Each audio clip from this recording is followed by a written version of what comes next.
Tens of thousands of football fans came to Highbury. Electrifying. Yes, guys! Welcome back to the unbreakable, the unmistakable, and the always lateable TCP Live. Thank you, the commenter who said that. It was very funny. Coming at you live at 7:30 p.m. every Thursday evening on YouTube and available ad-free on YouTube memberships and Patreon. And guys, this evening, I've got a very, very special guest for you. Very special guest for you, he says, realizing he has something private in shot. A very special guest for you. I'm very excited to announce that Rohan Jivan has a new laptop, and here he is. Hey guys, I've been reading Thiago Motta's thesis, and it tells me Arsenal are operating at 100-point pace. No and way! Remember, the preeminent driver is quality. Guys, I got a new laptop. Yay! Hi, Rohan, on your new laptop.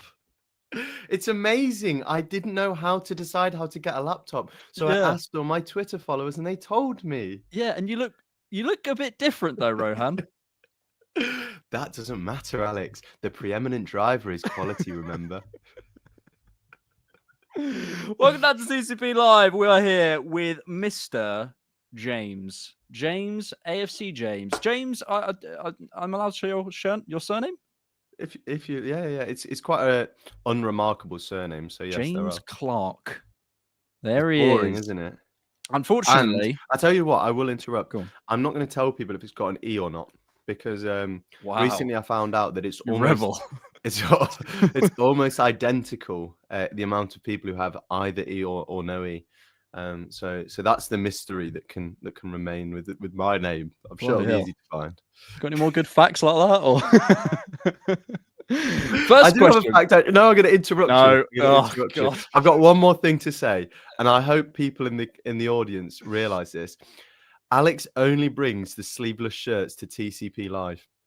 On any other occasion, I will never see him in a sleeveless shirt. I haven't seen him in a sleeveless shirt yet, but on TCP Live, he always brings it. So that's something that you lucky folks are here for. Question in the comments: can you hear my fan? Because we're recording on the I think the warmest day of all time. Oh, I live in X country and 31 degrees isn't even that warm. Yeah, well done. Well, I'm a pasty little white boy from Bournemouth, and it hurts me. I'm very warm. I have to wear my short sleeve top. Okay. Sorry. You have to look at it. But I do go to the gym, guys, occasionally, once a week. Hello, welcome back to TCP Live. We are joined, unfortunately, Rohan can't be here, but we are joined, fortunately, by the beautiful James, who is now a host on the Cannon podcast of the Roundup, which you can check out on Wednesday evenings, breaking down every single transfer rumor of the week. There was none until about Wednesday at about 2 p.m. So we had a bit of a scramble to get that together for yesterday's shows. You can go check that out every single Wednesday. How are you, James, first and foremost? I'm very good, thank you. I'm taking tomorrow off. So this is the end of my week. I'm going to North Wales for a little bit of a nice coastal drive. Yeah, it's gonna be a nice time. So I'm feeling quite relaxed, and also a lot of people are talking about like the Club World Cup and things like this. I don't know what football is right now, apart from Arsenal. But if you're talking to me about like Trent's performance, I don't know what you're talking about. Have you watched a minute of the Club World Cup? No, neither have I. I haven't even watched highlights. No. That's how uninterested I am. I thought maybe I'd watch highlights. Yeah. I don't, because part of me is I'm actively kind of avoiding it, but I haven't felt compelled in any way to watch highlights, as you say. It is interesting though, because I don't know if you saw, Arsenal and Liverpool were both lobbying really hard to try and get into the competition, because obviously the finances involved are insane. Like if you win this, you get $150 million, but they're going to start next season absolutely dead. So we're playing City early on, aren't we? Yeah, but we're playing them late as well.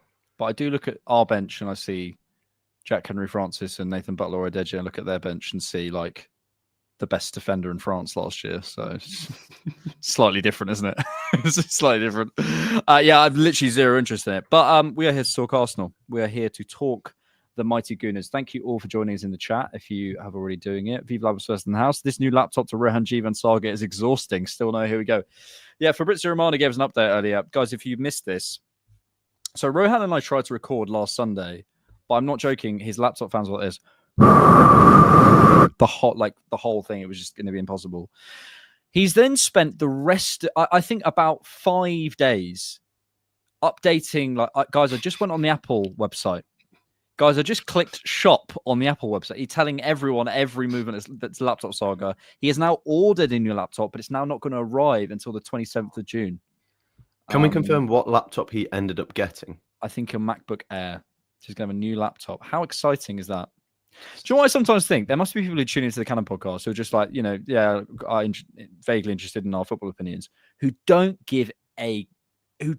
care at all about any of this stuff. But some people really do, which is really nice.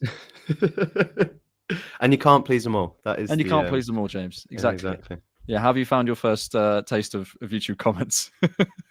Of YouTube comments, to be fair, they've been all right. I had one person who told me I was too nervous, but I think that's just my ADHD, to be honest. Is it? Maybe I came across a little bit nervous, but I'm always doing this. I'm always doing this. Are you? Just got a little bit of ADHD, unfortunately. Okay. And I probably had a little bit of. I did have a Red Bull that day as well. So that's not right. Why are you saying that like a Not predator? fair. I sort of agree, though. Right, we're here to talk. We maybe can dip into the Rohan Laptop Saga. We're here to talk Carlos Cuesta. We're here to talk a rumor about Benjamin Šeško's release clause. We're here to talk Thomas Parte. We're here to talk actually a question that Rohan I think is now going to ask on the main pod, but we're gonna have our say on it, James. But we can come to that. There's a link to Noni Madueke. We're going to talk about Timber. We're going to talk about Miles' contract and his position, and we're going to take your questions as always on TCP Live. So strap in, my good friends, for a nice time. That was called a show menu, James. I know. I was taking mental notes in this. I have been told by someone who I was on a podcast with yesterday, which happened to be you also. Sounds like a nasty man. We'll start. We've got 2 thumbnails this week. We'll start with thumbnail check. First one, new British core from Forda. I think this is Rohan and Ethan Waneri put into sort of one person. I saw this and I just felt deeply uncomfortable. And part of me questioned, I still don't know exactly how things go around here. Part of me questioned, is that going to be the YouTube thumbnail or was that simply being used as a joke on Twitter?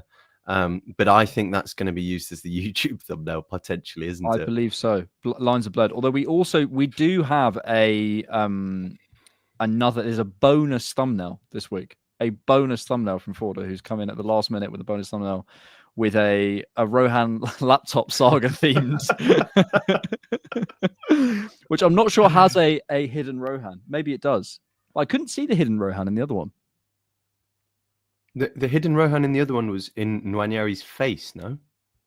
No. There's another hidden. There's like a consistent hidden Rohan that's like the same thing every time. He's in both, says Forda. Where is he in this one? The hidden Rohan. Can anyone spot him? There's always a hidden Rohan. But it's not always easy to find because Forda is very good at this. If anyone can see it, please let me know. Just in the view count sharply drop as we're looking for the hidden Rohan. Exactly. What I sometimes think about TCP Live. There's such like deep analysis on this show with the actual proper analysts and then me going, where's the Rohan? Where's the Rohan? I actually can't find it. I really can't find it. What if there is no Rohan? Wow. And he's just done that to make you look for the Rohan and lose all your viewers. That would be a horrible thing to do. What a bizarre conspiracy you've created here. Let's start with our first news story of the night, and that is that Carlos Cuesta has said goodbye to Arsenal and become Parma Calcio 1913's boss. He becomes, James, the youngest manager in the top 5 leagues at age 29. We can go Fabregas at 38. We can go Hertzler at 32, but Carlos Cuesta at the age of 29 is the youngest manager in the top 5 leagues. A lovely parting message from Mr. Carlos Cuesta. After 5 beautiful years, it's hard to put this into words, but I can only express how grateful I am for having lived my day-to-day with such special people and feel what it means to represent this football club with its incredible history and values. The only thing I've ever tried to do is give everything I had inside of me every single day. I was inspired by the culture that was created, by the hunger of every person of the organization, and by the unity that we had in any situation that we had to face. Actually, then a nice little message at the end there. Because of the quality of its people, I'm convinced that the best moments of this football club are still yet to come. Enjoy the journey because it is a very exciting one. And then he put a special post out for the fraud that is Mikel Arteta, who is, already spawning 29-year-old head coaches. So he must be a horrible man who really doesn't know anything about football, right? And then to the person that made it happen, thank you. That's the only thing I can say. Thank you for your trust, for giving me the opportunity to be next to you, and for showing me with constant facts what is the meaning of the word courage. But more than that, thank you for being an incredible coach, an incredible leader, and an even better human being. It's been a true privilege to learn from you, to feel your support in any circumstance, and to share the ups and downs of the journey, always seeing the positive side of it. You taught me a lot, and I will carry it always with me from the bottom of my heart. Thank you. Genuinely, I know we have quite a jocular tone on the show. That made me well up last night. Was it because I'd had 2 pints? Maybe. But it made me well up. And first point to make is know me by what people say about me. And obviously he's not going to write horrible things, but I think that is a genuinely, someone who's known Mikel Arteta for 5 years, who works with him every single day. That is a beautiful message and a really heartfelt one. I don't think you can fake that. That's like a beautiful thing to say. Yeah, and it's sad. It is sad. How are you feeling about it? Well, first of all, I want to say I don't know if you heard this part, but Carlos Cuesta wanted to be the one to announce himself, and Fabrizio wasn't supposed to release the exclusive. So it kind of shows the state of modern journalism that he didn't kind of give that will to Cuesta, and he broke it himself in a way that means nothing to anyone. And then Cuesta had to see that and then do it himself, because it would have been really, really nice to see Cuesta do it in the first place. And secondly, yeah, it is hugely sad, but also quite exciting, as he feels like someone, and as does Fabregas a little bit, where we've now got a few coaches around, and if we think after Arteta, this is definitely something that we could explore in the future. And I'm so excited and interesting to see how he does, because Arteta already has more disciples than Sir Alex Ferguson, who is 103 years old. So I joke. But yeah, this Fergie's is boys on Spotify. There's got to be a chant there. Da, da, da, da, da. Fergie's boys on Spotify. Someone can come up with that. Come on. Yeah, please put it in the comments below. Something to do with Alex Ferguson creating no good managers, and the only reason he was good is sorry, I won't say the rest. I love that. That's like our copium, isn't it? It's like, yeah, okay, you won 13 Premier League titles, but have you created many managers in your wake? No. So actually, in many ways. It's because he gave the refs red wine. That's what I heard, but I didn't hear it. But yeah, it's a beautiful message. I think it's again, George and I always talk about this. It's difficult to kind of analyze too much about these guys, because you see snippets of them, you see them on the touchline, you see all or nothing, you see, you hear rumors and reports.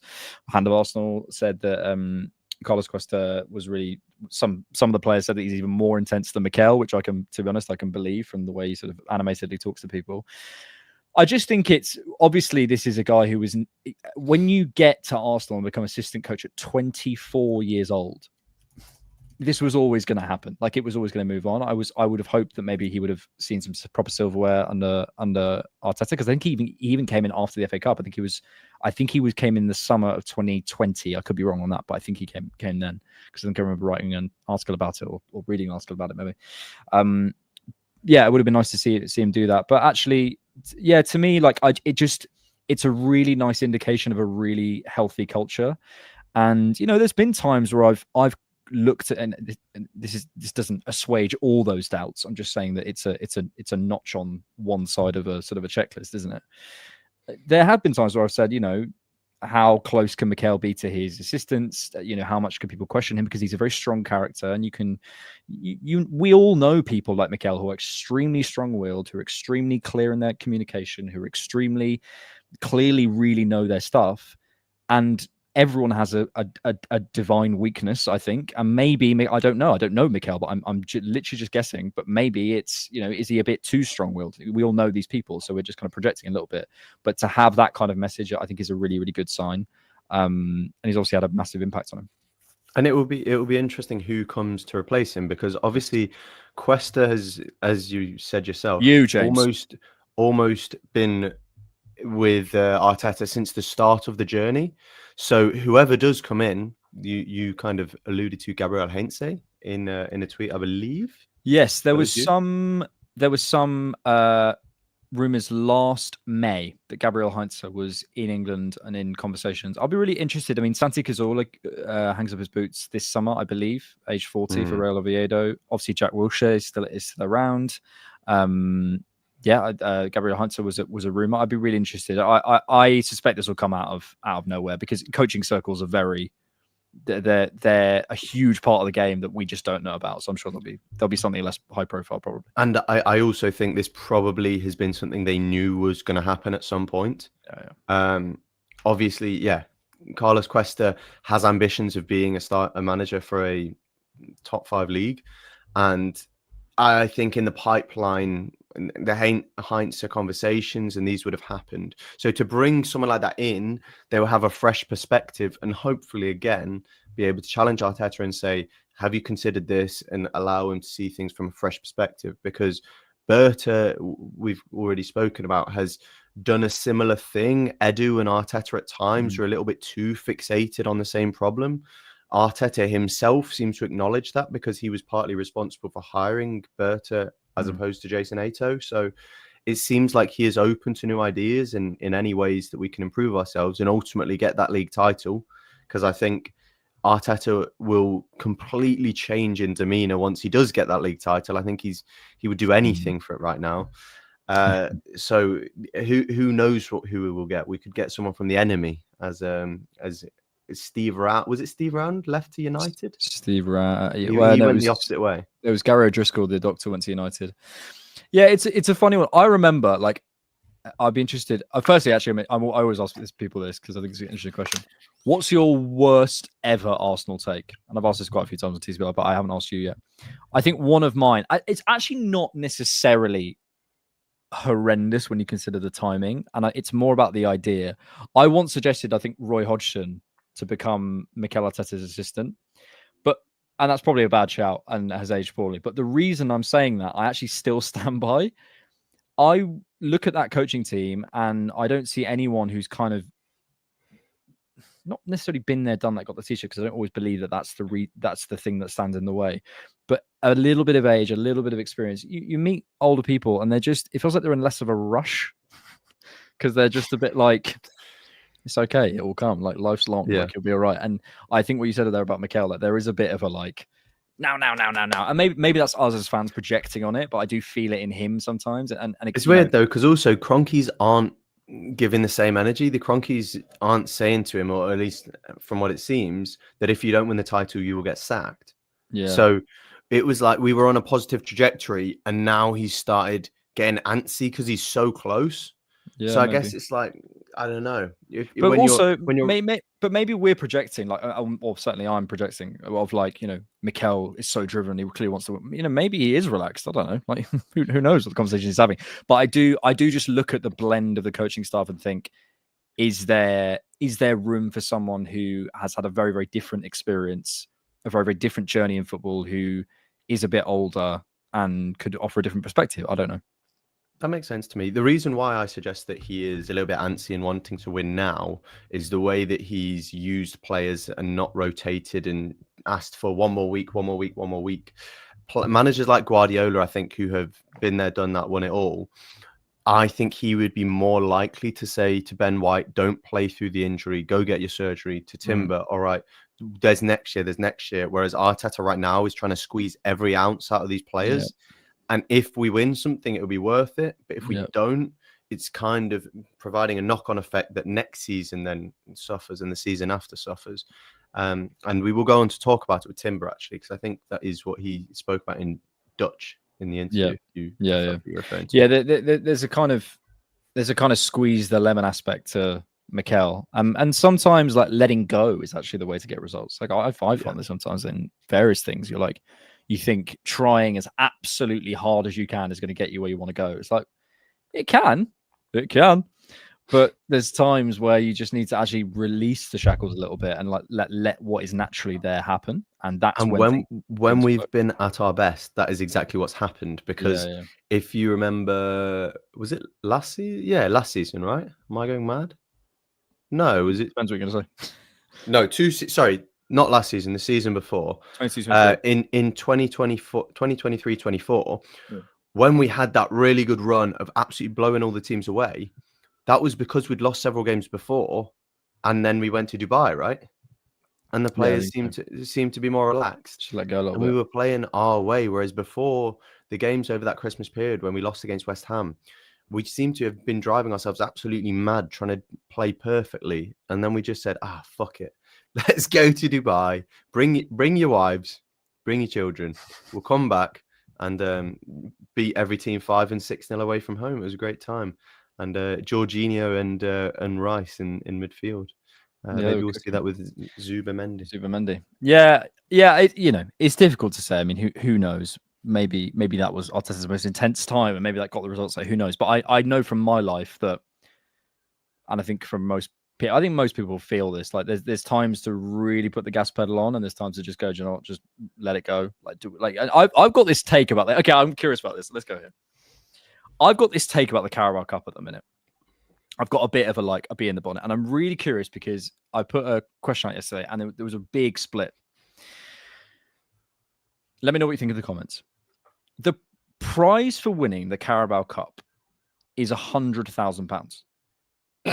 That's the prize money for winning the Carabao Cup. Newcastle won £100,000. Now, to Newcastle, it's huge. It's their first domestic trophy, I think, in 70 years or whatever it was. Like, it's an unbelievable achievement for them. It's a really important moment for them in their trajectory as a club. It's great.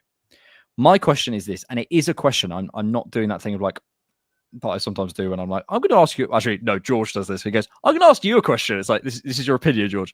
It's a genuine question. Is it worth the 6 games for what that we would have to play in the period of the season that we do it for what the Carabao Cup gives us? Which is, it's not just prize money; it's winning. It would be potentially winning a cup, which is, and winning is a habit. But the 6 considering what we're trying to go to, considering where Arsenal are as a team right now, considering where we want to get to, into things like the Club World Cup, for example, where you can win massive things.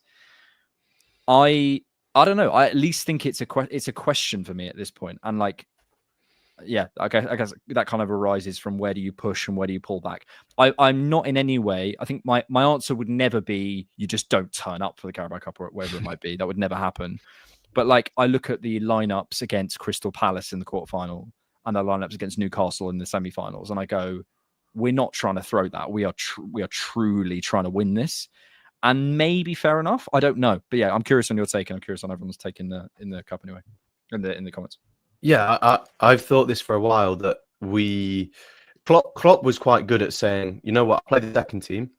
And another kind of underestimated aspect of that is it raises the what's it called?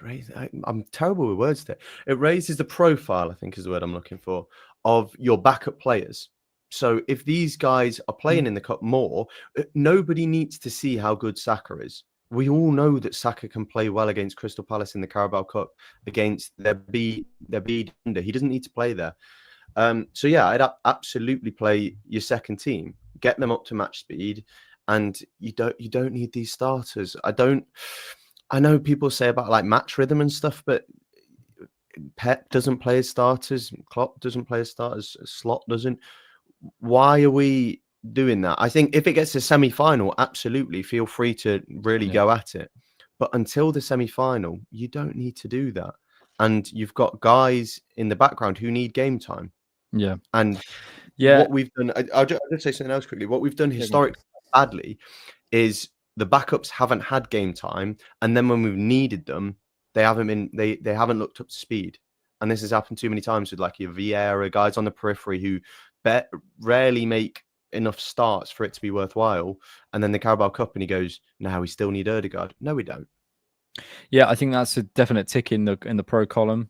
100%. I think the raising the profile. Maybe you raise value. Maybe if someone has a brilliant cup run, you raise the money elsewhere because of the valuation of the player. You know, you could think about it like that. Paul James, Man City never turned their nose up to the Carabao Cup. Generally, big teams want to win everything, as winning is a habit.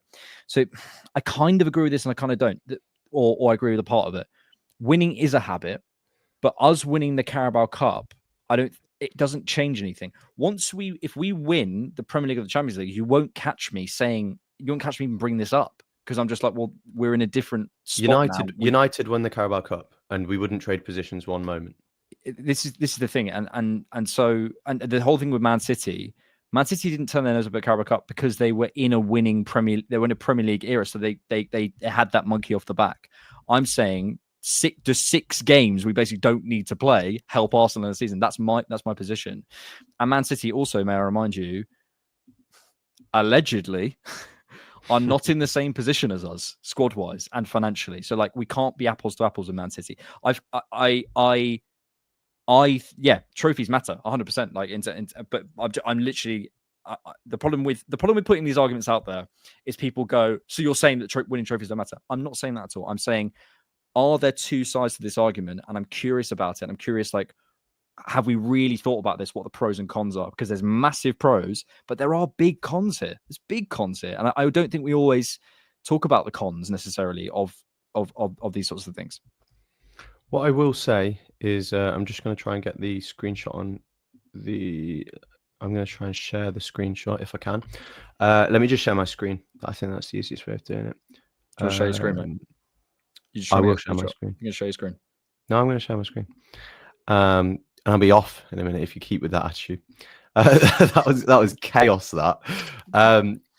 As this was the team against Crystal Palace. To be fair, someone asked me to bring it up in the comments, and to be fair, at the time, if Ben White was fit, which he was, I think he was rested, none of these were starters.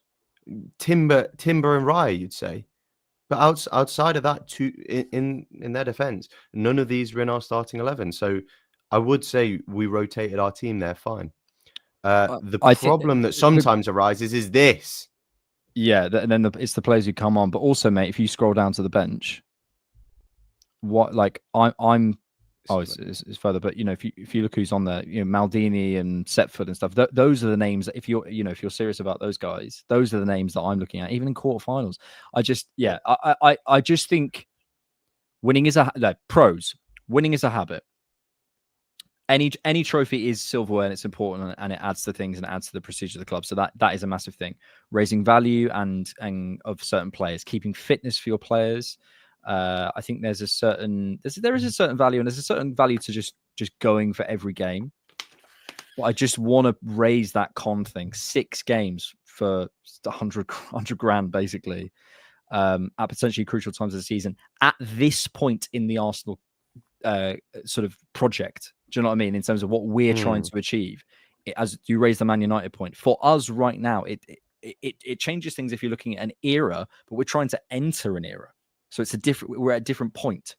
If, you know, I would not be talking about this if we just won the Premier League. I'd be saying we now try and win every single thing because we have proved now we're capable of that. We are aware that we're on borrowed time a little bit here with certain players, with certain, like, you know, well, if we don't win the Premier League next season, what happens? Where's Saliba go? That's the place we're at. But once we do win some stuff and establish ourselves, then we're in. I don't think it's going to be, we won the Carabao Cup. Saliba's going absolutely nowhere. His head won't be turned by Real Madrid because we won the Carabao Cup. Yeah. So yeah, it's an interesting one. I'm still curious. I mean, maybe someone can convince me that I'm, you know, that other column is just complete rubbish. But I also think there'll be some people who would. I saw some people replying to the post I made saying, "Yeah, I'd just throw it completely," and I wouldn't go that far. But like, no. I sort of get it. I do get it. I think it's the sort of cup you stumble into winning. You don't go into the cup putting any eggs into that basket. But if you get to the semi-final, then you go, okay, hang on, now we can start some serious players. But even still at that point, if our depth is as good as it should be, until the final, you really shouldn't have to be starting your first team unless you catch wind that the team you're coming up against is going to start their strongest team. But our backup team should be of Europa League quality at very least. So there's no reason why they can't make it to the final with them. We move on to an interesting rumour that we saw earlier in from Duncan Castles. This maybe is one for the roundup. It'll probably be old news by then. Eduardo Hein, our old friend. Benjamin Šeško is asking for a release clause on any deal he agrees with Arsenal. I think it's unlikely Arsenal would agree a deal on that. Let's just give people a preview of the roundup, James. How many cannons are you giving this? A complete codswallop. No, I'll give it 2 cannons. Sorry, on the 5 cannon scale, I'll give it 2 cannons. I just don't know why. Like what? And what would the release clause be? Like 100 mil? No, go away. I just can't. But I find it very hard. We spoke about this yesterday, didn't we? We've been talking about Šeško for at least 12 months. Actually, no, because stuff was coming out in like March, April time. So 13, 14, 15 months. And I think even further because there was, I remember stuff in January 24 about Šeško. We've been talking about this guy for years. This may be new, but if there was any hint that Šeško was saying, yeah, I want a £70 million release clause, we would have walked away years ago. Yeah. Years ago. I cannot believe this. Unless we can do a Barcelona-style release clause. Have you seen their release clause? The 1 billion, yeah. Like a 1 billion for Pau Kabasi. And it's like... Yeah. Because I think in La Liga, legally they had... Yeah. But this... I just don't understand why he would. Is he expecting like a Real Madrid? If he plays really well for Arsenal, is he expecting us to say, "Oh, right, we'll give you 100 million release clause, and Real Madrid will activate it"? If we sell him, we'll sell him for 150. So I don't know. It's strange. Considering last summer, I think your dog might be going downstairs as well. Not mine, but sorry. It's not your dog. Oh, okay. No, my window's open. Maybe we can shoot it. That's a joke. Never kill any animals. Ever. Unless we're an annoying moth. I do feel bad about that sometimes. You know, when you kill a fly or a moth. Do you ever feel bad about that? I don't want to go too much into detail, but when it... Why are you clipping it, chat? Why are you clipping that? Moths specifically cause a lot of like residue. Like a fly, you can get away with it and it's just dead and you just like flick it out the window. But a moth, if you kill a moth, it's kind of stuck where you've killed it and you'll have to like peel it off the wall or something. If you kill a moth against a wall, it will get stuck on the wall and that's not a nice feeling, but sometimes it's got to be done. Why are you looking at me like you've never killed a moth against a wall? No, I have. I just feel bad about it whenever I do it. But they're so annoying. Like some of them, they just got a death wish. Do you know what I mean? I've given so many flies so many chances. I'm like, the window is open. I'm showing you freedom. I'm showing you freedom. The flying? I'm showing you freedom, right? And you're not taking it. And at some point, I can't hear you forever. Do you know what I mean? What's the expression? You can take a horse to water, but can't make him drink. That's it. Except you can take a fly to the window, but you can't make it fly out. There you go. And if it doesn't fly out or drink, give it a whack around the head. Don't do that. So you're saying kill animals? No. I'm saying that Duncan Castles is waffling. And this news is complete nonsense. I did say this last week. That was out of context. I can't remember the context now, but I did say that verbatim. So, Moth, generational stinker and squished. Amazingly, the viewership is going up during this Moth conversation. So maybe we need to talk This is about what TCP Live is for, though. This is what it's for. Maybe the fly is assessing his options. So it's so true. What phase is the fly in? It's a very good question. But it's not just flies, it's moths. Maybe this is akin to the Šeško Gyökeres situation. Should we kill the fly? Should we kill the moth? Who would be the fly and who would be the moth in Šeško Gyökeres? I think Šeško would be the. I think No. Šeško would be the fly, more athletic capacity. I was going down an efficiency standpoint. I was going to say flies are quite efficient in what they do. Gyökeres is the moth. But I just think flies are very direct. I don't think there's any link up play with flies. Yeah. Their true aim is route one. Just route one to just be annoying. But moths are just to the light. Do you know what I mean? So that could be Gyökeres in terms of just going straight to goal. That's true. Because flies have got a little bit more channel running in them. Do you know what I mean? They're a bit more. Also, can't flies like jump 100 times their? Well, 100 times is quite an underestimation. 100 times their height or something. Yeah. Yeah, it's more than that. Really high. So Gyökeres, not Gyökeres, Šeško. There you go. Flies jumping capacity. This is what you got me typing in on Thursday at 8:12. They're capable. Some flies are capable of jumping 2 feet in the air. Right. If Šeško was the same height as a fly, sorry. If you had a fly Šeško's height, I think they'd be able to jump to the moon. Sorry. just Guys, loads of stuff's happening in the transfer window. Okay, it's all really happening. It's all really. I've just lost my head a bit. Insect tier list is a great idea, Whole Milk. Thank you for the suggestion. Insect tier list. We could do that. We could do that. We move on, James. We move on from. Did we? Yeah, Moth is Gyökeres, fly is Šeško. That's definitely okay. Just we won't do the whole insect tier list, but can I have your favorite insect, which feels like a bit of an oxymoron? Ladybugs are goated. They're so cool. It's quite a common opinion, isn't it? Though. Hold on. You're saying I've got normie fly knowledge. I've got normie insect knowledge. Maybe I've got zero ball knowledge. You asked about my worst Arsenal take, and Coquelin was my favourite Arsenal player for 5 years. So I don't have a specific take that comes to mind, but I think the fact that I put him on a pedestal and I'd posted Coquelin on my wall is a pretty bad one. You had Coquelin on your wall? No, I didn't have Coquelin on my wall, but I did think he was like one of Arsenal's best players, and thought he was like underrated, and he was my hero. But that's also because I idolized Fabregas growing up, and Fabregas then went and left. If Coquelin was an insect, what would he be?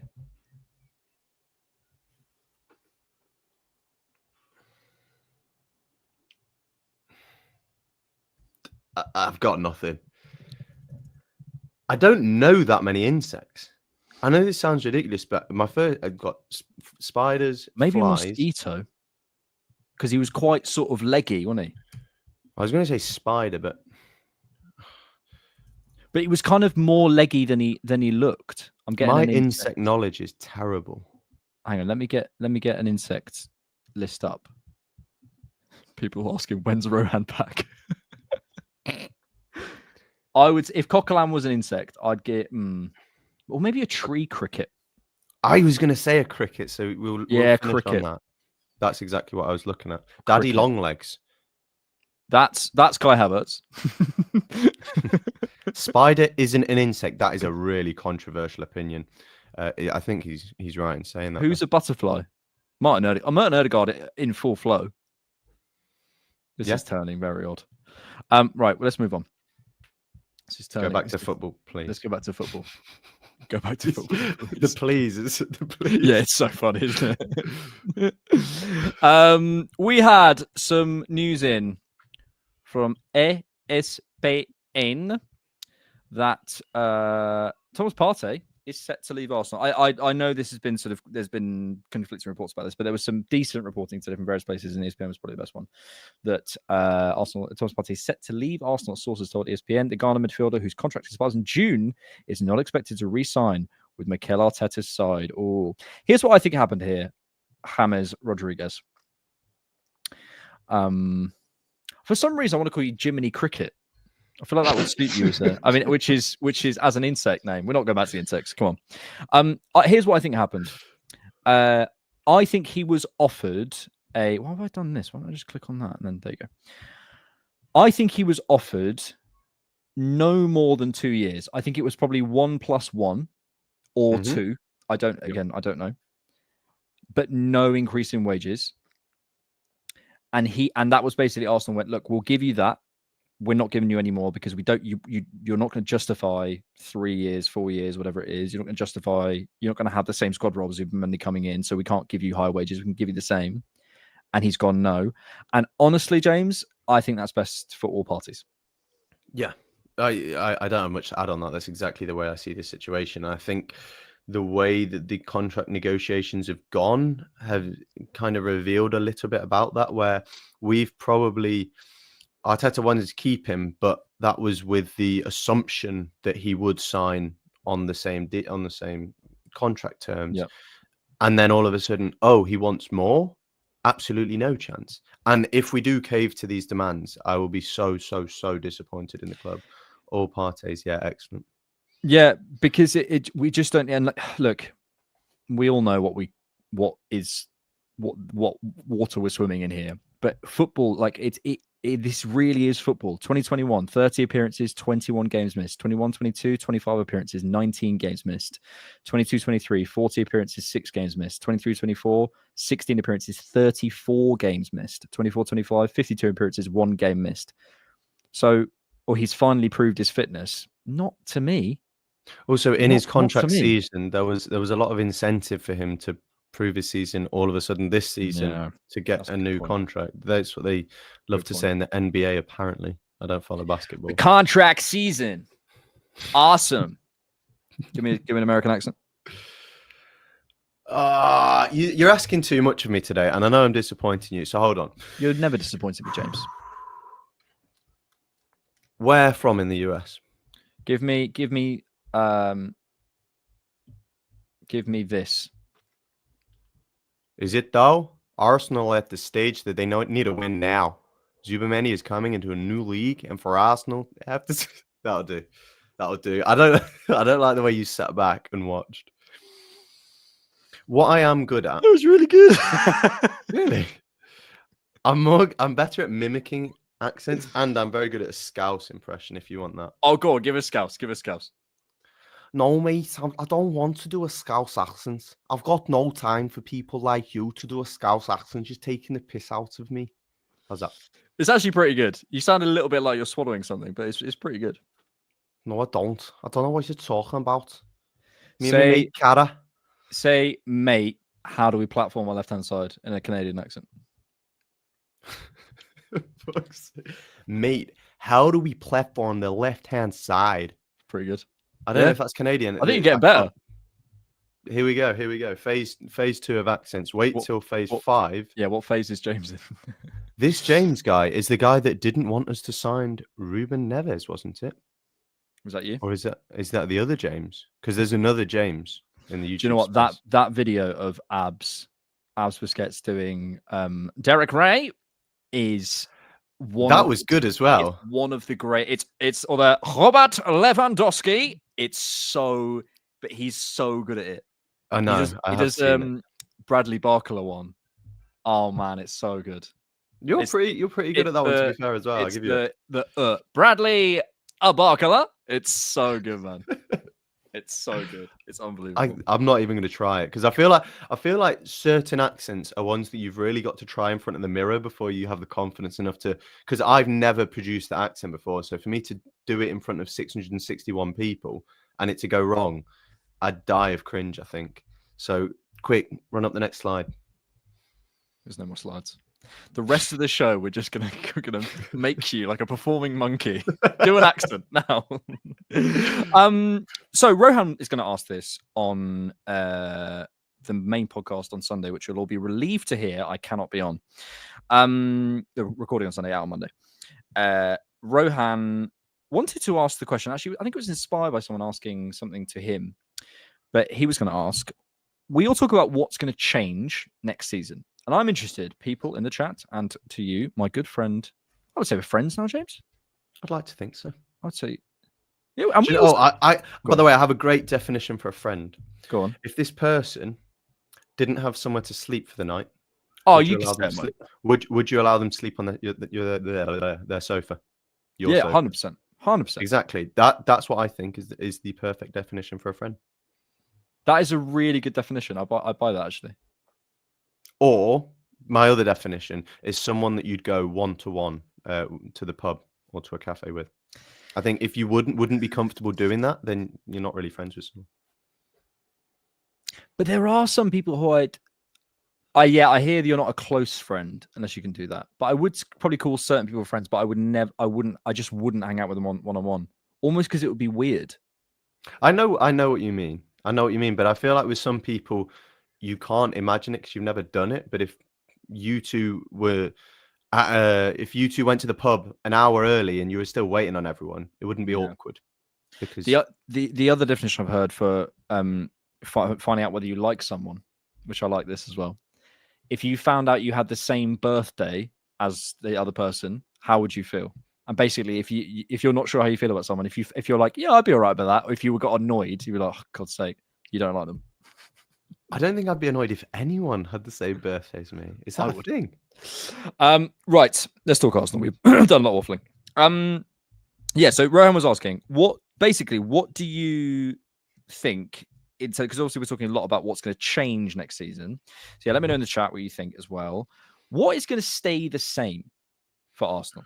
What is going to remain? And I think we can kind of, we can probably separate this into two topics, maybe on and off the field. I think on the field, maybe I'll start there and get your takes in a second. I think a number of things will stay the same. I think our desire to squeeze the pitch will stay, but I think there might be a slight adjustment. I think might try and create a couple more artificial transitions, by which I mean you're in the final third, you go back, and then you kind of create that forward momentum that way. But I think the desire to squeeze the pitch and kind of be the kings of everything, as Mikhail said, I don't think will change. I think the emphasis on set pieces, I think, will stay the same. I think the desire to have different modes of playing will stay the same. I think there was a period where I thought we might go back to a kind of more 22-23 type model where it's not, it wasn't just that we had only one way of playing, but it was a very defined style. I think we've established many different ways of playing. I think we might even be more variable because we'll have more tools in the locker. Like, for example, there's long stretches of the season where we couldn't go long to anyone because we didn't have Kai Havertz. So I think we'll be even more variable actually. So maybe that will change. But yeah, I think so. I think the desire to play in different ways will stay the same. I think to be honest, I think the ideal consistent, like the consistency that I think Mikel would want, which is the same starting 11. I think he is a little bit less rotatory when he can be. I think that will stay the same. Well, I will just challenge you on that quickly. So do you think if Timber starts the first game of the season, Timber will start most games, or do you think that we will pick and choose depending on the scenario? So against a low block, we might have White to be able to take those long overlapping runs, and against maybe a team, against the big teams, obviously, we're more likely to have Timber. Or do you think he really will just stick with his favourites in each position? I think there will be. I think the fullbacks will change.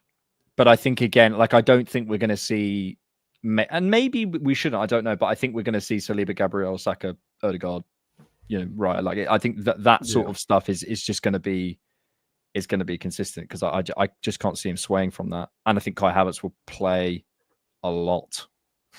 So do I. So I guess what I'm saying is I don't know if his favourites are going to change, if that makes sense. When I say favourites, they deserve to be on the pitch. He's their favourites for a reason. I'm not calling the favourites as an admonishment of them, but yeah. It's a weird one as well, because City's best teams obviously rotated so much, but they didn't have as many standout players in each position. So Haaland, since he came into City's team, has stayed in City's team. De Bruyne pretty much played almost every game that he was fit and available. Liverpool, on the other hand, Liverpool would always play Trent, would always play Van Dijk, would always play Salah, would always play Robertson. So we're somewhere between those teams in kind of wanting to have the depth and be able to rotate. But also we do have players in certain positions. No matter who we sign at right wing, Saka will be quite significantly better than them. So he will be our starting right winger. And the only games that he won't play are games that we feel we don't need him. And we'll be resting him. So I feel those key players you mentioned in the system, the only times they won't play is when they're getting rested, as opposed to tactical rotation, you could say, which will have the resting in mind, but won't be necessarily because we're trying to, because we're trying to deload these players. And one other thing I quickly want to touch on that you said will stay the same. I actually hope we put less of an emphasis on set pieces. The reason I suggest this is because at times I felt last season we almost played for set pieces. When we ran out of ideas, because we were so good at set pieces, we said, do you know what we can start doing? Let's just start winning corners rather than trying to fashion a proper chance. And we would almost fall into that. And a lot of the time it did work. But then when it doesn't work, you've kind of got yourself in the brain space that you have to then create a chance by getting it out wing and Martinelli running into the guy and getting a corner and then celebrating it and going like this to the fans. Unfortunately, that the ironic cheers every time we got a corner were ironic for a reason. It only lasted so long, and then people started to think, shit, we can't create chances when we go behind. So I don't want us to kind of ignore set pieces, but I don't want us to put so much emphasis that it seems to be at the detriment of the way we play fluidly in midfield, if that makes sense. Yeah, I feel that I just don't think it will change. I think we will have that emphasis. I do think even the difficulties we were having from set pieces last season, because I think because of Havertz and Gabriel being out, I think we'll go back to it. I think I have a slight worry about next season that Mikel is almost going to, in some ways, be like, well, when I have all my players, I'm going to play the way I want to play, which is basically the way he played in 24-25. And I'm going to prove to you that I just needed all my players. And I think that's maybe slightly unfair on him, because I'm sure that's not how he thinks. But my point is that his methodology was not disproven necessarily this year. He didn't have his players on the pitch. His game model in going to 24-25, I don't think he's going to think, see, that was obviously and clearly misproven. I think he will think, I'm not saying this is what I think, I'm saying what Mikel will think is, well, I didn't have Kai Havertz, I didn't have Gabriel, I didn't have these guys, I didn't have Saka, I didn't have Odegaard, so let me show you what I was going to do. So in terms of the approach, Rohan talks about this a lot in terms of tactical development. I don't think it will be a big one, is my point. I think there'll be little changes. I actually think, and I'm just gonna bring this up in terms of the rotation. We are approaching a point where we're beginning to have basically two players Mikel likes, at least, in every position. If we start to go through, so if you look in the right back position, Timber and White, we know he trusts both Timber and White, right? Yeah, I think, and what is really, really nice to see now is we could have kidded ourselves, I think it's the right way of saying it, in the past, and suggested, oh, we've got Jesus up front and Nketiah who can also kind of fill in for him. Use them. That's not proper squad depth. That's depth because he's there. Proper squad depth for serious teams like Arsenal, like Man City, is White and Timber. That is a perfect example of two players who, if one gets injured, the level absolutely maintains. And we're getting closer and closer every single season. And this is why the talk about Arteta spending 800 million. You need 22 players of, I'd say, Champions League quality to be able to challenge for a Premier League title. Yeah. So when you start digesting that 800 million and you divide it by 22, there's only 40 million a player. That is 800 million to $1 billion is how much a title-winning squad costs. And people will say, oh, Liverpool's and City's cost less. For City's most certainly didn't. But a lot of that talk is because of when they cut off the net spend. So Liverpool already had an 80 million player in Van Dijk. They already had Alisson, who cost 70 million. They had Trent from the academy, who would have cost 60 million. So this 800 million. Chelsea have spent 1.8 billion. And this sounds like I'm exaggerating, but I really think that is quite accurate in the number. And their squad is nowhere near. So it will take time for us to build a title and Champions League challenging squad. And we're close. Yeah. Just add a little Rodrigo, add a little Agume, add a little Madueke. Alejandro, just to address the super chat, thank you so much, very kind. We discussed this a little bit at the beginning. I am not at all watching the Club World Cup. I am also not. We're having a detox from football, especially football that's played in empty stadiums. Yeah, I'm not even watching the highlights, as I said. I think for super chat, very kind. Yeah, I just think, I suppose what I think will remain this. Well, the sort of the 2 points I'm saying will remain the same on the pitch. I think again, I don't want to use the phrase Mikel's favourites. Bukayo Saka deserves to be Mikel's favourites, but that's not going to change. Is my point. So there's going to be, Saliba and Gabriel. I think those things are going to stay the same, and I think they're going to remain the same sort of week in, week out. And then when we come to the game model, I begin to look at it, and from Mikel's perspective, whatever he was aiming to do last season, in his mind, this has essentially happened. Like at points in the season. So he must be thinking, what can, how can I show you what I can do when that is happening? So I think he will think, right, I'm going into this season to basically, obviously with the development of and add in some players and whatever, but to sort of go again. But now, as you say, with proper squad depth and with players that he really, really trusts, I think we are approaching a point, though, which is really exciting. It's kind of the point I wanted to make. We're approaching a point where I think we really, truly have two players for every position. And that is really, really exciting. And you've made a mistake there. Number 23, Marino, should be up front, I think. He should be. You're so right. Should be up front, in front of Havertz. Imagine we go into the season and Marino displaces Havertz as our starting number 9, and Sesko can't knock him out of his position. Would be absolutely outrageous. And Marino wins the Ballon d'Or and Arsenal win the Premier League and Champions League. But just to quickly answer your question as well, or your statement, I should say, he's not wrong. Arteta isn't wrong. Every time he has had our strongest team, we haven't lost to any of the big 6 teams in a head-to-head. 23-24. Yeah.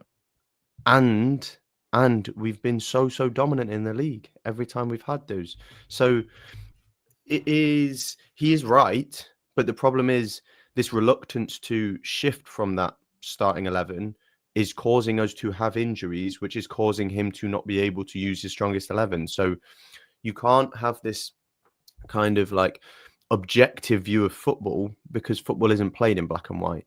And what you're doing is causing you to suffer later on. So yeah, you do need to make sacrifices at the start of the season so you can end the season strongly. And I think we've struggled in that, especially. I think we are now getting punished from history, where at the very start of Arteta's reign, he was using these guys like a bar of soap. So now, even though Saka is getting rotated a bit, he's kind of, the minutes are catching up with him, as same with Havertz, Ødegaard, Gabriel, for example. Yeah. Mate, just looking at that before we go to sort of what's not going to change off the pitch. It's a really exciting group. It's a really exciting group, and there's so much talent in it. And I think in terms, there's probably like only a few players now, as I say, who I go, just a couple of question marks. And obviously you have the question marks in fitness wise about Tomiyasu and Jesus, but we at full tilt, we know Tomiyasu and Jesus quality wise have it. Question is, can they come back? Can they be there? But we are approaching a really, really exciting 2 in every position, which is where we've needed to be for a long time. And hopefully this summer we get there. So yeah, I just think it's going to be a lot more of the same. I don't see this massive tweak coming. I think Mikel will maybe feel that. I don't know though. Maybe it will be completely different. Maybe we'll move to 3 at the back or something. I don't know. Let's see. In terms of off the pitch, what do we think is going to remain the same? Obviously, ambition and all that sort of stuff. But yeah, what else can you think of? Off the pitch, what's going to change? I was going to say one thing on the pitch remain the same. Change.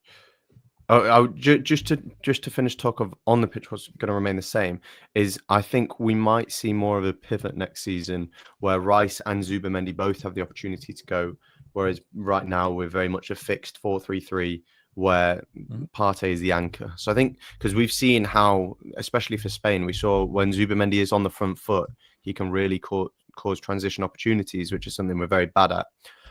Off the pitch, what's going to stay the same?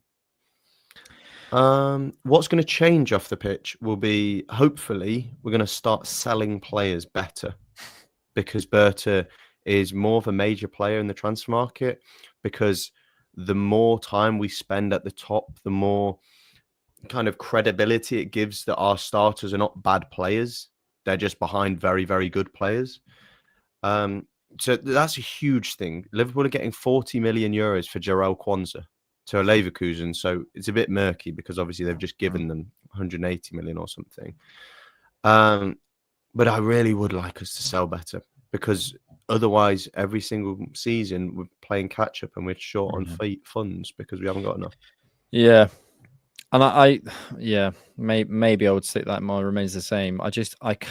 Right now, I've talked about it for a long time, but as I sit here today, can I see a big sale?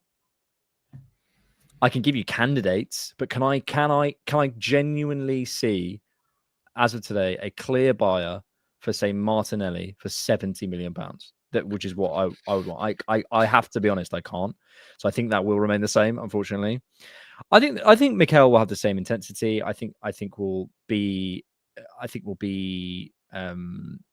similar in the media in terms of how he approaches things. I think until he properly wins something, I think, as we were talking about earlier, there might be a bit of a relaxation in him. You can feel that intensity, that energy. I think things have remained fairly tight-lipped as well around Arsenal.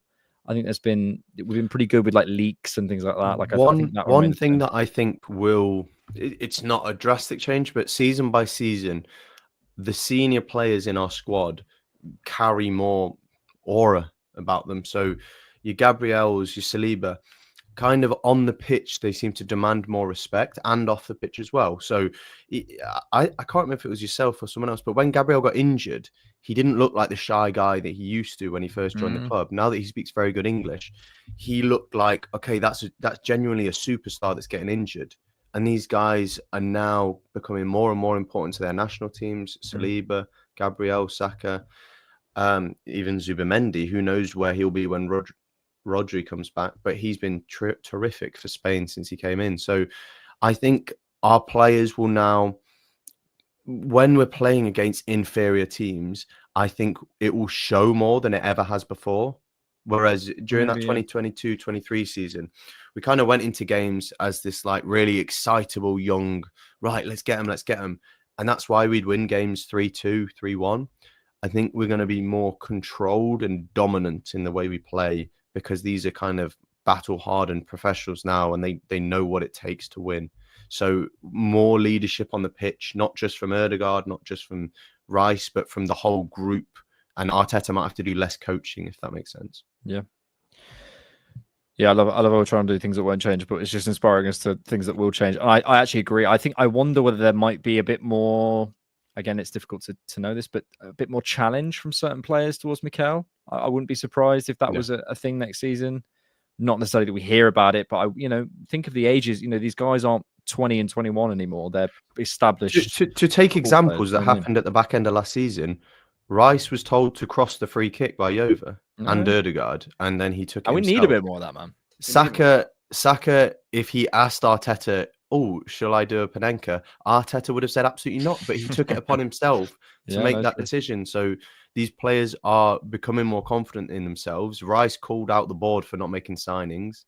So these kind of small details will all add up and just show that these players do believe that they're some of the best in the world. But what that does mean is that if we don't start to win, players are going to start thinking, why? Because I know I'm this good, so why am I not being platformed in a way? And maybe that'll have a knock-on effect in future seasons. There it is. The Cannon Podcast platform. Bingo. Josh Miller, think Havertz starts the first 6 games of the season. Right now, considering I think we're going to sign Šeško, I wouldn't be surprised. Yeah, I would not be surprised. Kai Havertz, I know he's not the perfect centre forward, but Kai Havertz is a brilliant centre forward. He really is. And I think this idea that blooming Kai Havertz, Grass isn't always Listen, greener. listen to the way players speak about him as well. Yeah. Players think he's the cream of the crop, and they're not just people think like Jorginho will go on a podcast and say Havertz is amazing. People think he's just saying that because he's mates. He's not. Why would he do that? Yeah. He's saying him because he'll do things on the pitch that you don't realize until he's out of the team, and you think, shit, we're not very good at pressing anymore. Why is that? And you think that's because the guy who we don't have in the team was one of the best pressers in the world. We're not as good at holding the ball up because the guy who we used to be able to boot the ball up to a mobile 6'4" plank of wood, and that was Giroud. And then we got Havertz. Breaking news, James. Real Madrid want Miles Lewis-Skelly. His contract expires in 2026 and renewal talks with Arsenal are not going very well. That is a joke. Miles Lewis-Skelly is close to signing a new contract at Arsenal. Fresh long-term deal to make the 18-year-old international among the world's best-paid young players. Mikel Arteta vital to Arsenal renewal, negotiated by mother Marcia Lewis, who's been on the Cannon podcast and occasionally watches. If you're watching Marcia, we love you. Athletic after Charles Watts. Miles Lewis-Skelly's debut season, Premier League debut, first Premier League goal, Champions League debut, Arsenal regular, England cap, first goal for England, assist against Madrid, nominated for the 2024-25 Men's PFA Young Player of the Year award. It's not bad, is it? Lewis Hall's Not bad. No, Lewis Hall is we bad. already made this joke yesterday. We can't run it back to back.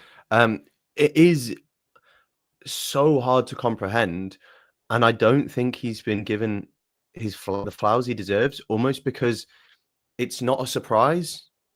Everything he's done is like, no, he is just this good. He is just an Arsenal starter. So why give him his credit when he's just doing his job as one of the best left backs in the world? No hyperbole.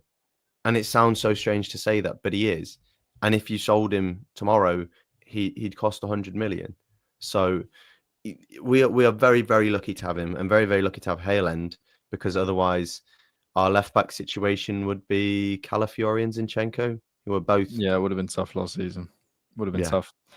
Viva this Charles Watts exclusive remontada though. It's very nice little exclusive for Charles. Yeah, it's amazing that we've said so much about him this season. Two things. George and I were talking about this. Like, okay, remove the name. Right now, England's starting left back. Right now, Arsenal's starting left back. How much should that person be on a week? Forget the name, forget the age. How much should that person be? If I said to you, the Chelsea, I've got Spain's first choice right back, and he's negotiating a new contract. If you were his agent, what would you be asking for? 160k a week. Yeah, something like that. And he should be on. And I don't know, in terms of, obviously it was spoken about like the one of the best paid young players in the world. I don't know what the biggest jump ever is. I wouldn't be surprised if Miles was on it somewhere up there. Like, what's the biggest jump from like scholarship terms to proper big boy money? Like, I wouldn't be surprised. I think he was already on quite high scholarship terms because we knew the talent he was. No, for sure. But you know, it won't be crazy money. Yeah. But like, I wouldn't be surprised if it's like the biggest jump in Arsenal's history or something. I wouldn't be surprised. And he fully deserves it. The thing is we sort of go, you know, that sort of money, that age. Well, bro, forget the story. In fact, if anything, I think the story means she should be given more, because it should be shown at Arsenal. If you come through our academy, you do the right things, you represent the club well. Like, you know, it's you should get your just reward. So yeah, I'm really pleased for him. It's the perennial question about Miles Lewis-Skelly that everyone knew was coming. Where are you with this left back situation? George and I scouted Jarell Hato today. Mate, I know I feel like every time I do a scout, I'll like slightly fall in love with a player, and I'm always cautious of just jumping in on that. But he is so good, Jarell Hato. He's got a couple of things that I know. I won't ruin the scout set, but he's got a couple of things that I know that George obviously does really well to talk about. But the one thing I was looking for with Jarell Hato was, does he have that quality on the overlap that we probably want as a left fullback? And he has. He has that repeat sprint ability. He has the athletic capacity. He has the crossing ability. It's not perfect, but when I'm watching him, I'm not joking. I'm like, there was this clip where he like leans forward. I was like, that's Ben White, 22-23. I'm telling you. Alongside Thomas Partey leaving, how are you feeling about where Miles plays? My current prediction, I think I said this on a pod recently, is Miles ends the season as a midfielder but starts as a left back. That's my feeling, but I'm curious on your take. I think that's a fair prediction. I definitely, well, I'm quite certain that he will start the season as a left back. I also don't think there's any rush to move him because, as we know, being a left back in this system means you will get into the same zones as before. Maybe there will be certain games that he will be tried in midfield, potentially because we want Calafiori to play for rotation reasons. But also, if he does play in midfield, who moves? Because we also have Zubimendi and Rice, and both of them are key. If you put Rice in the 6, that works in certain games. I'd argue I wouldn't enjoy that against perhaps mid blocks. Or do you have Lewis Skelly in the 6? But I think it's very, very early to play someone. Very, very early to put him in that role. And I don't say that in terms of his quality or ability on the ball. I say that in terms of kind of his game sense. I alluded to it yesterday. It takes so many years to learn that lone 6 position. There's a reason why players tend to become about 25, 26 until they really mature into that role. You don't see many players who are 18, 19 surviving there. So he would be fine there, don't get me wrong. On certain occasion, it'd be nice to nurture him into that position, but most certainly I wouldn't rush him. And he's still learning on the job massively. He's still at left back. He needs to know when he can and when he can't. In defensive midfield, that is even more detrimental because, as we know, the centre of the pitch is where the danger is.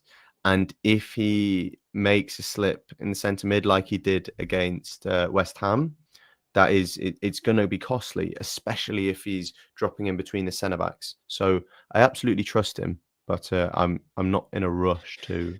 Yeah, I honestly, a lone 6 Miles worries me because I think he has the confidence to be there, but it just very, very quickly, you have a few high profile mistakes, and I think he could deal with it, but it just begins to put doubts in people's minds and stuff, and you need to just grow into that. I didn't put that on the screen, by the way, just to be clear. You come for my job.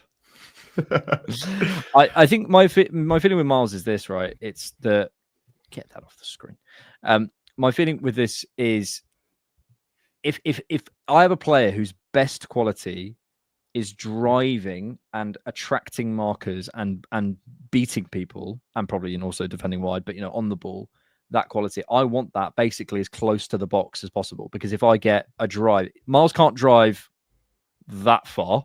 He can. He can. But in terms of that sort of, I don't know, 30, 40 yard carry, that's really where he is. So I want that to start like here. Do you know what I mean? Or I want him to be able to sort of have the zones here, so that pushes further up. Whether that means as a left back, I don't know. Whether that means as a 6, I don't know. But the left 8 with a Rice dropping in and maybe Zubimendi pulling over, whatever it might be, maybe Ødegaard being in more of a free role, second strike. I don't know. I suppose what I'm saying is I think we get a little bit too fixated at that. He says, having asked the question, but whatever it is, I'm curious about Miles's quality. How many times could it turn into the equivalent of Waneri's pop, basically from this position where he just whacks in off his left? Could Miles's drive here to create space for whatever it is, Martinelli or whatever, slip balls, all that sort of stuff? That's where I see Miles at his peak creatively attacking wise. So yeah, if that's left back, then great, left back. But if it's a midfielder, then different conversation. Also, I suppose what you've got to consider, and you know this better than me because I don't study our pressing structure, but you've got to consider off the ball, Rice is that space eater who tends, from just pure memory, he tends to quite quickly drive into the right-hand side of the pitch, and often the press goes to the right. Mm-hmm. Now, Lewis Skelly, doesn't necessarily have the same anticipation. Not that that's any discredit. Rice is Rice. 2, B, it just isn't the same size as Rice. Rice eats space like crazy, especially in big games. Him's so important in that role. But also, just do you want him to be caught up that high of the pitch? Because if he does, then he's backtracking. So it is something that I didn't mean to click that. It is something that you can definitely do, but there are so many more layers than people realize. It's kind of similar to how people say, "Oh, start Nwaneri instead of Ødegaard," and I have the same response: is that Ødegaard does a lot of things that you have to replace, like picking the ball up in the first third, like leading the pressing structure.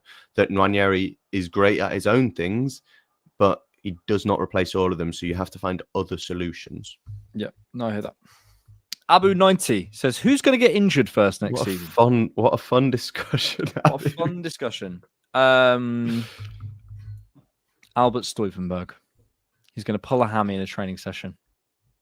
That'd be nice. That'd be nice. He's going to pull his AirPod. I don't know. I'm not willing to put a name out there. Yeah, I don't want to put it out in the universe. I don't even want to put it out in the universe. Do you feel we're going to face the same? Because when I'm looking at that, firstly, we can't have the same luck. We can't have not learned from this season, which is another aspect of injuries. Also, another aspect of this, Gabriel's had a 4-month rest. Saka's had a rest. Like, you know, yes, they've been injured, but like their body has been able to relax as well. You know what I mean? Kai Havertz had a rest, so there is something in that. Yeah, then you create different problems, and it's muscular fatigue and whatever from not being fit, right? But there is an aspect of that where they have taken some minutes out of the legs in that way. One of the positives. So I don't know. I think also with the squad depth that I anticipate us having, because I do feel we're going to end up with more usable assets next season. And even though I will say I think Mikel will stick with his usual suspects, I think I have more support, which I think is the more important part. So I don't know. I don't anticipate the same level of injury, certainly. I hope not. Certain players need resting. My main thing is I really, really hope we're proactive in this injury management, because all of the players last season who we felt could have got injured, Havertz, Saka, these guys, did get injured. Yeah. This season, I'd be looking at Saliba, who's played a lot of football, Rice, who's played a lot of football, and potentially Lewis Skelly, who's already played a lot of football for a young player. And I don't want to see us overusing them unnecessarily. Yeah. And again, Lewis Skelly might be fine for another season, but if he keeps playing 30, 40 games a season the same way Saka did, it will inevitably catch up with people. Yeah. And I hate to see these graphs of players who have played a certain amount of football by a certain age. And it's Sterling, Owen, Rooney, these guys. And ideally, I just don't want to see our players on that list. And I understand why, especially in Saka's case, because we really had no other options. But I want this football club to get to a stage where we're not forcing our players to be there, where we can afford to take Lewis Skelly out for a few games because we have Calafiori, where actually we can rest Saka because we have Rodrigo, and we don't have the top 5 names on that list. Yeah, I will say on the Saka thing specifically, because I looked into this numbers-wise, I was actually fairly surprised when we really look into it. Like, say, okay, so the start of last season, right? Came off with 10 to go against Wolves, came off with 2 to go against Villa, played the whole full 90 against Brighton, but we had 10 men. Came off with 4 to go against Tottenham, played half the game against Man City. I think he might have been injured. 2 90s. 5 minutes to go, 10 minutes to go, 7 minutes to go, 15 minutes to go, 3 90s. And then he had the Crystal Palace game. And I'm not saying, anything that ends up with a hamstring injury, you could say, well, clearly it was mismanaged, but it's not 90. And I do think there is an aspect of management, but it's hard, man. And I think the problem with this is so much of it is outcome based. No one is thinking about, did Saliba play too well? Actually, he got into the very last game, didn't he? No. If no one's thinking about, did Declan Rice play? Actually, well, Declan Rice is maybe the one exception, but I don't know. Another example, David Raya or whoever it might be, like whoever's played the whole year. Basically, there's only one player, and I was trying to think of a player who played, which is the goalkeeper who the only sprint he did all season was tackling James Ward-Prowse, which was. And was the fastest. Incredible. I was trying to find a player who's played the whole season, but I'm struggling, which tells you something.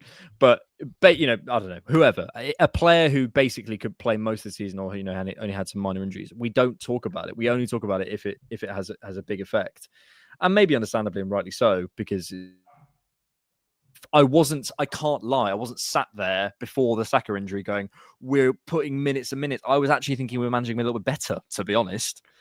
So I don't know. Which is why what I said earlier, in that I don't think this season was the problem. I think it was the seasons before that where we used him like a bar of soap. And then so that's why with Lewis Skelly, I'd like us not to get to that stage where actually we can now use him every game because he's one of the best players in the world, but we don't want to because we've used him so much in the past.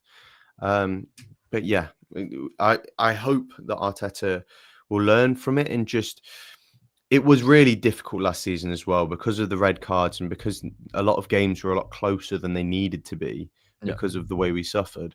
We couldn't afford to rotate as much as we wanted to. But the only other thing is the expectations of some of our players. Do we need Saka to be running back to the right back every single game if we're 3-0 up? Yeah. It's a winning mentality, but Salah doesn't do it, and Salah seems to stay fit for 38 games a season. Yeah, it's how do you, it's the perennial thing. It's like how do you keep what we have and not lose it? But I always go back to it. It's like if there's one thing that Arsenal can be, it's slightly less effective out of possession. Like if there's one thing we can just relax a touch on, it is that. So I think we can accept that. Milan Vicorn, what a great name! Thank you for super chat. Milan Vicorn. I'm just stressed about the question. Sorry, I didn't even have time to process that. It's serious a horrible question. Would you swap Rodrigo for MLS tomorrow? No. From a number of different perspectives. One, value one. I genuinely think Miles might go for more in the market right now than Rodrigo. Two, you can't do that. You can't do that. You just can't do it. There's certain things you can't do. There's certain things you just don't go. You Harry Kane can't play for Arsenal. It's just, that's it. Do you know what I mean? It doesn't. That's just it. You can't do that. You can't do that. Someone says all day. We can afford to sign. We have money for a winger. So we don't need to get rid of Lewis Skelly. Can we just? But that's not the hypothetical though, is it? That's not the hypothetical. All right, yeah, but okay, no, and then I'd sign a different left winger. This is the. I don't know if anyone's seen the. This is such a niche reference. Alex O'Connor. Do you know Alex O'Connor, the philosopher guy on YouTube, Cosmic Skeptic? He talks about Jordan Peterson, and Jordan Peterson's in this like hypothetical situation, and he just keeps saying, "But I wouldn't be there. But I wouldn't be there." He's like, "That's not how hypotheticals work. You can't just say that wouldn't happen to you. That's not how it works." Not like Jordan Peterson, not to understand nuance, eh? Well, there you go. That wasn't a very good Jordan Peterson impression either. Sorry, guys. Apologies. I would swap Griezmann for MLS. No. Okay, is there a player you'd swap for Miles? Yeah, I would swap Mbappe probably. But we've had this discussion before. Do we want to play like that at our football club? Lewis Skelly. I just love Lewis Skelly, man. Also, as a left back, obviously your value to a football club is capped. He might become one of the best midfielders in the world. Your value in midfield is not capped. He will be. Interesting question then, because I know Dembele is someone he's been touted to be similar to. Historically, who would you compare Lewis Skelly to?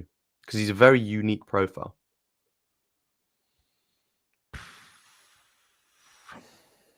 I don't know. I really don't know. I think Moussa Dembele is probably the closest you'll get. But maybe it is testament to just how unique of a profile he is that you can't as I like to do with Rice and say he's similar to Gerrard and Yaya Toure. Yeah. And I won't hear otherwise.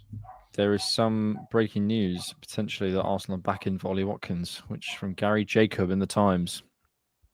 That could be, who knows? That could be agent talk. Let's take the last 5 minutes of TCP Live, James, to answer as many questions. We didn't get to Timber's comments, which are interesting. We didn't talk about the Madueke interest, but we can probably part that for another day because those are all sort of vague reporting, etc. As we wait for some questions to come in, James, are we panicking? Are we panicking about the fact that we've not got anyone across the line? I'm not, and also that's it's not strict. It is true, but it's not true because we've got Zubamendi over the line. He's waiting at the finish line. and there's guys behind him, but he's going to cross the finish line when he needs to.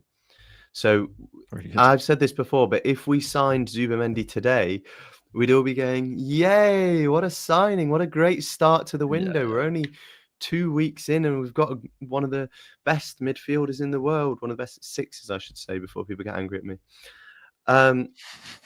We're fine. I can't believe James called him a midfielder, not a 6.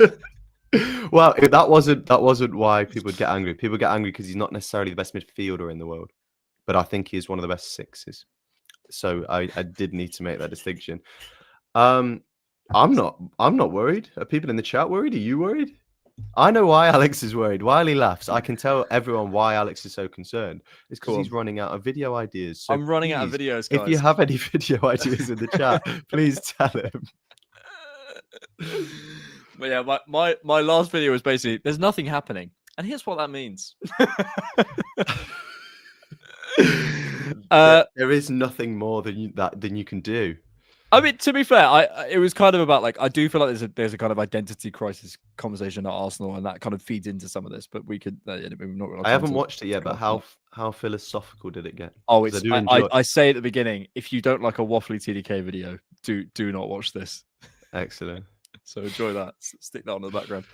Ben White. I doubt this is the real Ben White, but you never know. We're just being told we gaslight about Havertz. That's one of my least favourite phrases on football in discourse. Just in life. What? No, I don't. I think it has its uses just in life. It's this. You're gaslighting me. How about I just disagree? I'm quite a gaslighty person in general. I think I gaslight a lot of people unintentionally often because I'm quite... Real Madrid being in for Marcelo Skelly. Yeah. Ben White says, if Jordan Peterson replaced Carlos Cuesta, which player from the current Arsenal squad would benefit most from his advice about cleaning your room? Who looks like they don't clean their room? If Jordan Peterson... Wait, what? Which Arsenal player looks like they don't clean their room? I feel like they all clean their room. Yeah, it's one of the non-negotiables. Clean room and happy wife. That's a real shit. I think everyone cleans their room. I need to look at Arsenal's. Is there a player who you think doesn't make their bed in the morning? Yeah, Trossard. Look at those eyes. Trossard looks like someone who's still in the bed. He's just trying to catch up. He just gets out. Oh, I'm knackered, mate. Calafiori, maybe. Yeah. He just like rolls out of bed, has a cigarette. I think Calafiori's got. Allegedly. I think Calafiori has 4 women. I think that's a good answer. I think if Calafiori took a selfie, he'd be like, sorry for the mess in the background. And he'd have like just a few tops on the floor and they wouldn't be his. Just women's undergarments everywhere. Yeah, exactly. Ben White, says Nathan Piper. He just doesn't care. I think Ben White would be quite fastidious about cleaning his room. That's the vibe. I think most of our squad would be. Yeah. Saka cleans his room and then just puts a Bible on his pillow. And Timber. Kai Havertz gives me the vibe of someone who doesn't even get under the duvet. He just lies on the duvet for some reason. I don't know why. He's a bit, yeah. No, I can see that, to be fair. Calafiori is probably the only one, which tells us something. I'm trying to look through the rest of the squad. Alex, do you feel hypocritical for saying that Šeško is done while it seems like it's going nowhere?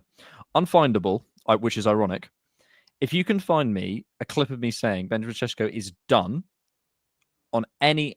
in fact, I'll even give you, not even a clip, I'll give you a post, I'll give you my private communication, even that. I will delete the Cannon podcast and the Different Knock right now on stream. Fortunately, AI is becoming really, really advanced. So if anyone needs to create an AI of Alex, we might be able to get this channel shut down. This is a real thing we've come onto. We only have one player who doesn't look like they make their bed in the morning. Maybe that's why we signed Calafiori, because Arteta realised that it was going so far that one way. We needed a maverick. Whereas, like, if you look at the United team, they're all scruffs. None of them tidy their room. Yeah, United. Yeah, Casemiro does not tidy his room. Harry Maguire doesn't tidy his room. Bruno Fernandes does not tidy his room. I said what Fabrizio Romano reported. I'm not a reporter. I said Fabrizio Romano says he has concrete talks. That's not going to happen. Oh, actually, I'm going to do some self promo to end the show. Today, I created because we've had like a different knock Instagram and a Canon Instagram. I have my own Instagram now. So can you all follow me, please? That's the @. I don't know if you can see it. It says Alex Moneypenny 1. I want to be the first follower. He's already got 152. 192. Has it gone up that quick? Just refreshed. Alex Moneypenny. Alex Moneypenny 1. Thanks, Oh, guys. someone had already taken the Alex Moneypenny on So I Instagram. said I'm confident it's going to happen. Right. So that's quite different from you said Sheshko is done, isn't it? How many points needed to win the title next season?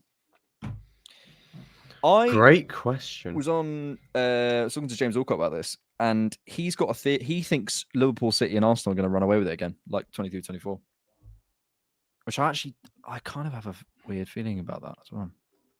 But City are in the Club World Cup, and I have theories about the Club World Cup as well, which is that it will detriment their season quite significantly. I think Chelsea and City will underperform next season, especially once City get their 40 points reduction and get relegated. And there will be a street party on Holloway Road, just outside the Nando's for anyone interested. And you will be there. We will be there. Thank you for super chat. SRYK Extraordinary Creation. Jamil, if we do sign Sheshko, do you agree that it would indicate Mikel doesn't share the majority of fans' urgency to win now rather than on the future? No. Well, one, I don't think Mikel would be the only person responsible for signing Sheshko. It's a group decision. Two, he's part of it, but it's not just him. Two, it depends what happens around him. I've always said it. I'm happy with Sheshko, but it depends what we do around him. And if we make one attacking signing as Benjamin Sheshko, that's not good enough for this. As much as I like the player, it's not good enough for the summer. That's my feeling. I also the majority of fans' urgency to win now. How do you do this? Because I struggle with this, and I wonder as a fellow chronically online man. Because I'm always like, okay, is it that every Arsenal fan is like, unless we win next season, everyone's got to go?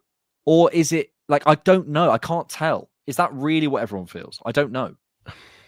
I think a lot of people say that, but don't say it with any chest behind it because they don't actually believe it.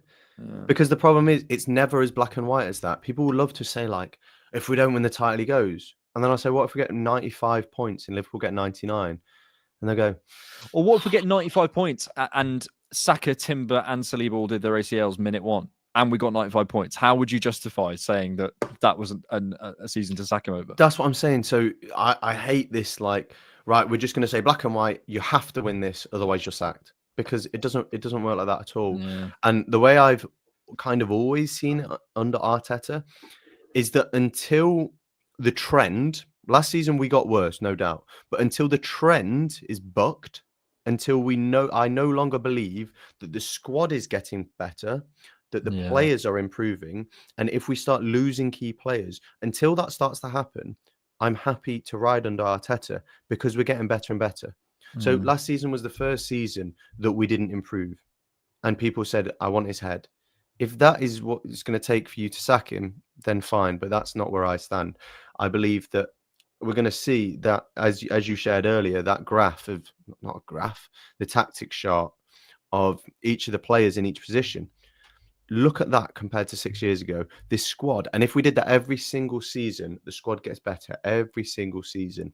And even last season, when we only signed Calafiore and Marino, we still brought in Lewis Skelly, we still brought in Nwaneri, and that squad was still better overall than the season before. So trust the process. Phase 12. Yeah, I think I came up with like a way of defining every season. Let me see if I can find it because I've changed my name now, so it might not be, might not come up. Yeah, let me just try. Hang on. Yeah, so this was my, in a few words, the seasons. 1920, adapt or die. 2021 hard slog, 21-22 growth and renewal, 22-23 premature peak, and that premature word is important because it changes expectations. 23-24 reaching top level, 24-25 circumstance-led regression. And that, again, that circumstance-led is important. If I don't feel if the circumstances change and we're regressing, man, different conversation, man.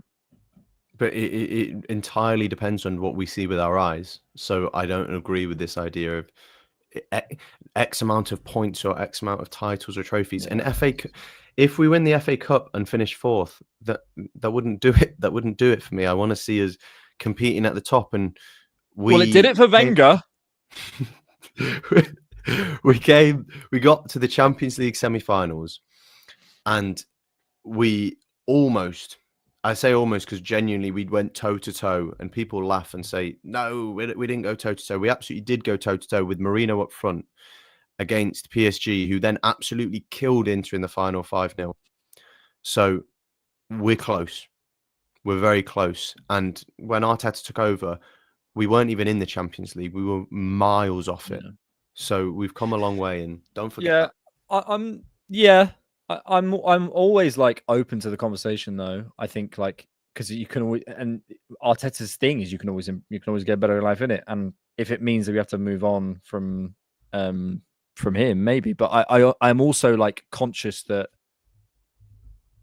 and I'm not playing the who's out there card, but just give me a second. So we've got a manager, an ex-Arsenal captain, who has shown consistently he can challenge with this group of players, who is the age he is, who has the trust of the board, who seems to be able to improve players, like all these things. Yeah, okay, like if you're judging the metrics of the manager, you're tick, tick, tick, tick, tick, tick, tick. Yeah, and he hasn't got us over the line. Okay, yeah, that is a big problem. But you have to replace all those other things. You have to replace the guys who can improve players. You have to replace someone who can manage upwards well. You have to replace someone who's a good emblem for the fan base and for the club. You have to replace someone who understands Arsenal. Like you can't the winning trophies bit you want to replace, and I hear that. Yep, let's just remove all context and say that's just complete failure. Okay, that's fine. But all the other things you have to replace as well. So I'm up for a conversation about it, but then we have to be specific about. I would say it is this man because this man could do this and he communicates in this way, and I believe he could manage upwards and and I believe with this group of players because of this style. Like those are the conversations we need to have. It's not just get rid of him because he's not won a title. Maybe I am playing who's out there because you have to ask it. You have to ask it. Mm. And imagine we moved on from Arteta and he went to any other club in world football that would be desperate to have him and won trophies. And then we sat, and a lot of our key players, by the way, a lot of our players clearly enjoy playing under Arteta. Yeah, and they're bought in, man. The uncertainty that it would bring to this football club moving on, you'd have to be so sure. Yeah. And people will cite Liverpool having slots. They were forced into that uncertainty because Klopp was leaving. Yeah, if you want to take that risk, if we want to go for a slot, we could have gone for someone like Amorim. You say, all right, he's come from the Portuguese league, proven winner. Look where that got Man United. So it's nowhere near as easy as people think. And the easiest question that I always ask people when they say we need to move on from Arteta, I say who, and they really struggle to answer that question. Until there is a clear answer to that question, I don't agree with the premise of that argument. Mm-hmm. Yeah. And the thing is that there's going to be names, but it's just about the fit, isn't it? So like Luis Enrique, that's a potentially good suggestion. I looked at Thomas Frank. I was like, mate, is there something in Thomas Frank here? Like, but you kind of have to do that because it can't just be, I don't like the current circumstance, so get rid of it. It's like, well, look at the other circumstances. Are they going to be better? And there may be an answer. Like, let's be clear, but you have to include it, and I think it's not always included. Anyway, enough making excuses for Arteta. We'll get our payments from Josh Kroenke a little bit later on. How do you get your payments from Josh Kroenke? By carrier pigeon, actually. Carrier pigeon. Mine is a novel method. George comes to my house and he does a little dance in the garden, and then he throws it through my window. The garden gnome, George. God, no, George. Thank you all for being here on TCP Live. James, you are a fantastic addition. You're a fantastic addition to the kind of podcast. Thank you so much for being here. Thank you for having me. We're going to have much more of James. Big fan of you, mate. You're going to take over my job as well. It sounds like a lot of responsibility.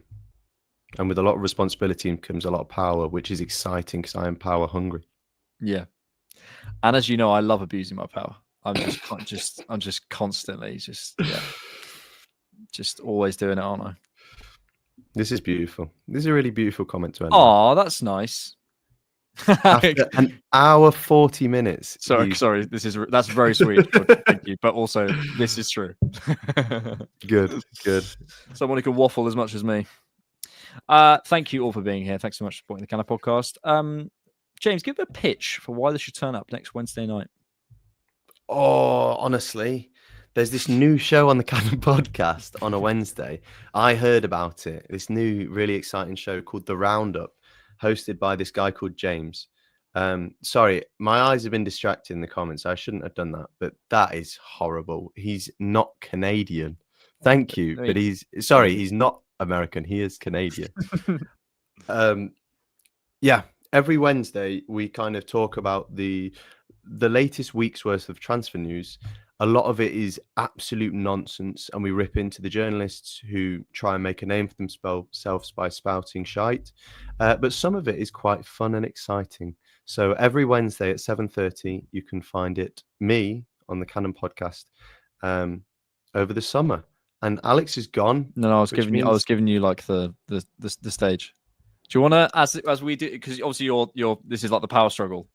Why don't you kick me off and end the show? Well, actually, no. Tell you what we need to do. Sorry, actually, we can't do that. It would be funny, but what was I going to say? Oh yeah, that was it. Thank you all if you've signed up as a CannonPod director. We looked today at the numbers. The amount of people who signed up is amazing. I'm about to play the new outro, where if you want to get your name as a CannonPod director, you can do so, and your name will be forever on the Cannon Podcast. Are you going to do that, James? I would do that. I've already donated to the Cannon Podcast show. You did. So... You gave us £1, did you? Yeah, you gave us £1. By accident, because I wanted to do a super chat comment, but the comment didn't go through, and I just donated £1. And Alex also struggled to realise it was me because it was on a different channel. So it was a complete disaster. But I'm glad that the Cannon Podcast got an extra £1 from my pocket. Very important. We live and learn. I only get £3 pocket money. I know. And I only pay you, 30p for the show? Yeah. Close. Thank you all for being here. Thanks for watching. Make sure you subscribe if you're new here. Where can people find you, James? On just exclusively Twitter, AFCJXMES. But please don't find me on there. Thanks so much for watching. And thanks for keeping it Arsenal. Tens of thousands of football fans came to Highbury. This was one kind of queue the ladies thoroughly enjoyed. Electrifying. Inspiration for Arsenal. A monster leap on a monster day in North London. They are intent on going all the way. I'm sorry, just quickly. How cool is that full jingle? How cool is it? Thanks, everyone. Love you all. Bye.